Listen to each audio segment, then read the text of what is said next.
As protests against racism continue to spread, so does the coronavirus. So, what do scientists say? The answer may shock you.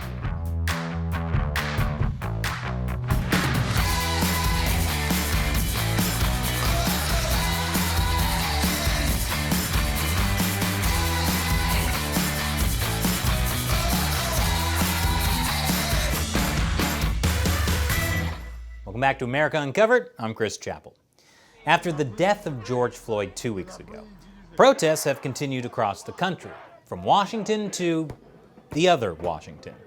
And it all raises a very important question. Why are we not social distancing anymore? Do we no longer have to wear face masks to stop the coronavirus? According to the U.S. Centers for Disease Control, we're still seeing hundreds, if not over 1,000 cases of the coronavirus in the U.S. every day. The coronavirus is still spreading, and CDC guidelines are still telling people to stay at least 6 feet from other people and to stay out of crowded places and avoid mass gatherings. It makes me think of those anti-lockdown protests a few weeks ago, where people weren't practicing social distancing.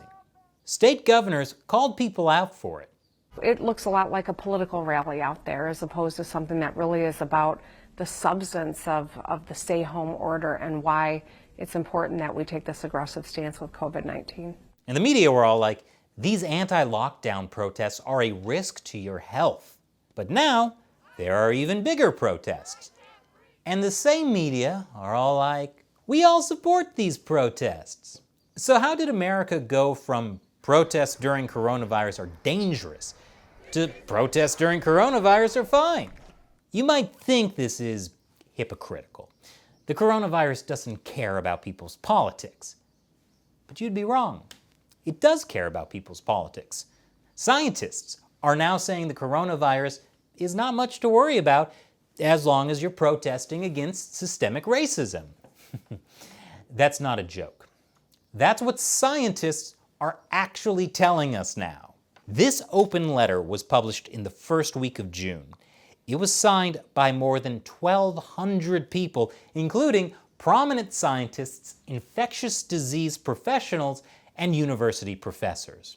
It compares the anti-lockdown protest by heavily armed and predominantly white protesters to the recent demonstrations in response to ongoing, pervasive, and lethal institutional racism. And here comes the science. A public health response to these demonstrations is also warranted, but this message must be wholly different from the response to white protesters resisting stay-home orders. Infectious disease and public health narratives adjacent to demonstrations against racism must be consciously anti-racist, and infectious disease experts must be clear and consistent in prioritizing an anti-racist message. So, what they're saying is infectious disease experts should prioritize an anti-racist message instead of stopping the spread of an infectious disease, which is the thing they're experts in. I'm 100% for ending racism, but what these experts are saying concerns me. You may have heard that Black Americans are dying of COVID-19 at a much higher rate than white people. The reasons for that are complicated, but it is true. Black Americans are dying more from COVID-19. So shouldn't the infectious disease experts be more concerned about this kind of gathering than this kind of gathering? Well, these health experts say no. Now, they acknowledge that Black Americans have a higher risk of both getting and dying from COVID-19. But they say that COVID-19 among Black patients is caused by white supremacy. Therefore, these experts support the George Floyd protests as vital to the national public health and to the threatened health specifically of Black people in the United States. Now, to be fair, the experts are saying that protesters should wear face masks, keep 6 feet apart, not mingle with other groups, and stay home if they're sick. But many of those things don't seem to be happening. These public health experts also say that officials should prepare for an increased number of infections in the days following a protest, and they acknowledge that people are putting themselves at risk by attending protests. But the overall message of the open letter is that these protests are justified despite the risk of spreading the coronavirus, because they're for a good cause. Which is why these experts don't support the anti-lockdown protests, because those were definitely racist. This should not be confused with a permissive stance on all gatherings, particularly protests against stay-home orders. Those actions not only oppose public health interventions, but are also rooted in white nationalism and run contrary to respect for black lives. Now, some people may be upset by this letter, but I am impressed how these experts have made a profound scientific breakthrough. After several weeks of rigorous anecdotal sampling, they've come to the conclusion that the coronavirus does care about your politics. Here's how it works. If you join a protest to end the lockdown, your racist mentality weakens your immune system. So you're actually more likely to get the coronavirus. But if you protest to end racism, it creates a force field that protects you and all your loved ones from the coronavirus, even if you don't wear a mask or practice social distancing. I happen to think that's an excellent theory. Now, not all health experts agree with this theory. For example, Dr. Anthony Fauci has expressed concerns about the coronavirus spreading because of the recent nationwide protests. And those are the same concerns he expressed several weeks ago during the anti-lockdown protests. But that's just the opinion of one random white guy, right? Anyway, the issue here isn't about whether people should be protesting. This is America. People can determine for themselves what personal risks they are willing to take to exercise their constitutional rights.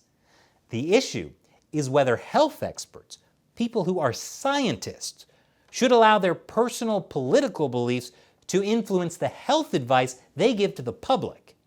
When people see health experts telling people which protests are okay and which are not, based not on science but on their personal political beliefs, that damages their credibility.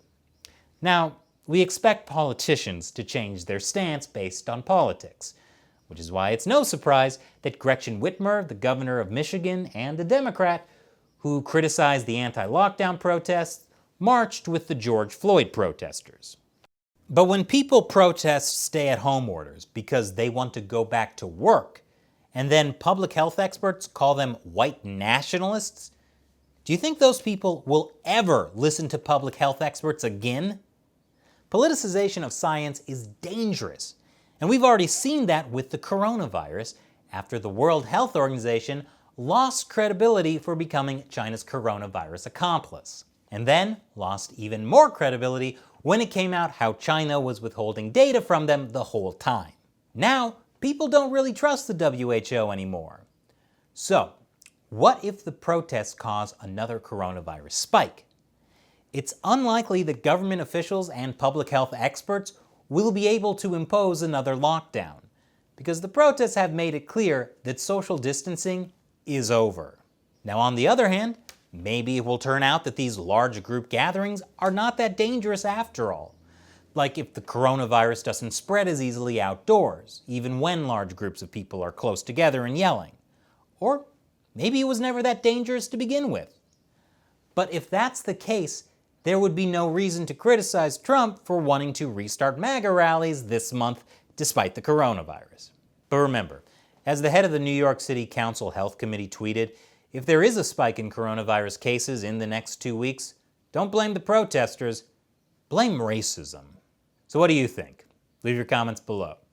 And we need your support to keep making episodes like this, because YouTube apparently doesn't like our nonpartisan approach to issues, and they ruthlessly demonetize a lot of our videos. So support us by going to patreon.com/AmericaUncovered and pledge $1 or more per episode. Once again, I'm Chris Chappell. See you next time.